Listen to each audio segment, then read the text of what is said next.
Karl-Theodor zu Guttenberg may not necessarily be the sort of politician you'd want to cozy up with.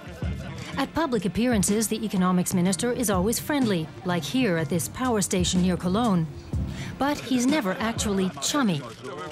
Not even during the election campaign, when everyone else is.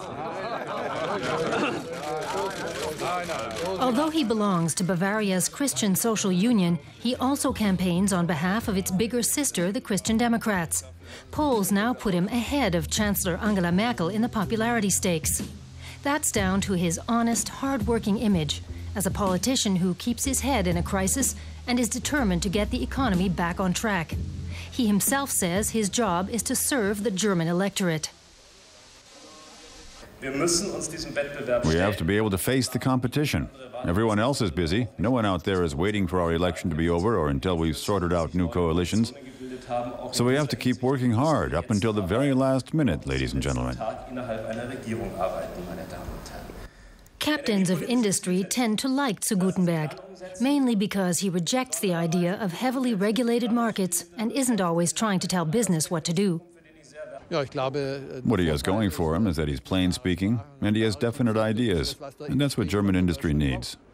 It depends on how you present things, and with Mr. zu Guttenberg we have a master of presentation. He's poised, objective, and dedicated. And he gets to the point. Zu Guttenberg is exactly what the Conservatives need right now. They say they stand for capitalism with a human face, and he is that face.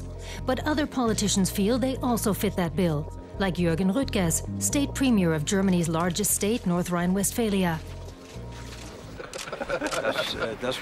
In Scandinavia, they have 3 royal families and a president to do the same job I'm doing. Rüttgers doesn't like having to take a back seat, and he's not the only one. Chancellor Merkel and CDU General Secretary Ronald Pofalla are surrounded by self-styled economics experts.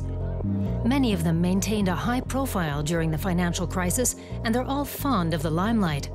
But in the run-up to the election, they're all obeying the Chancellor's request to avoid provocative statements. No one wants to rock the boat at this stage. Right now, this is the sort of image the party wants to project. An efficient economics minister bustling around Washington. Zu Guttenberg's trip to the States in spring might have been arranged for the benefit of the cameras, but if anyone can pull it off, he can. Karl-Theodor zu Guttenberg is the perfect political showman, and therefore the Conservatives' best weapon during the election campaign. But he's quick to stress that he's nobody's fool. He comes from a family that prides itself on independent thinking. His great-great-uncle was in the German resistance to the Nazi regime, and the family has always believed in standing up for its principles, even when those principles clash with personal ambitions.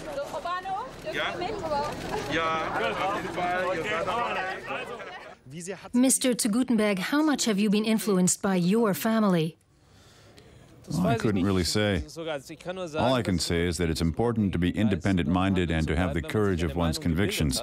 And one should always stick to one's principles and not compromise whichever way the wind is blowing. It's an attitude that goes down well with voters, like these in central Bonn.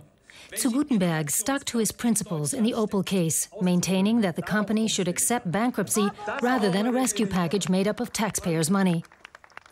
My colleagues in the Bundestag and I have often heard Berlin suddenly say, "Oh, another 2 or 3 billion is neither here nor there." Ladies and gentlemen, anyone who can say that sort of thing at a time when we are responsible for hundreds of billions, anyone who can maintain that these sort of figures are neither here nor there, that person is committing a crime against future generations and pulling the ground from under our feet. They're pulling the ground from under our feet, ladies and gentlemen.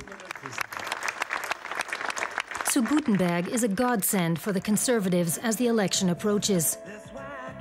They're making the most of him, and he's rising willingly to the occasion. His campaigning skills are beyond dispute.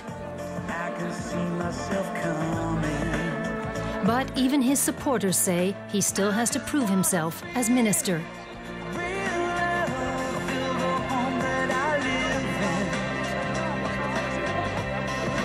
I got too much light.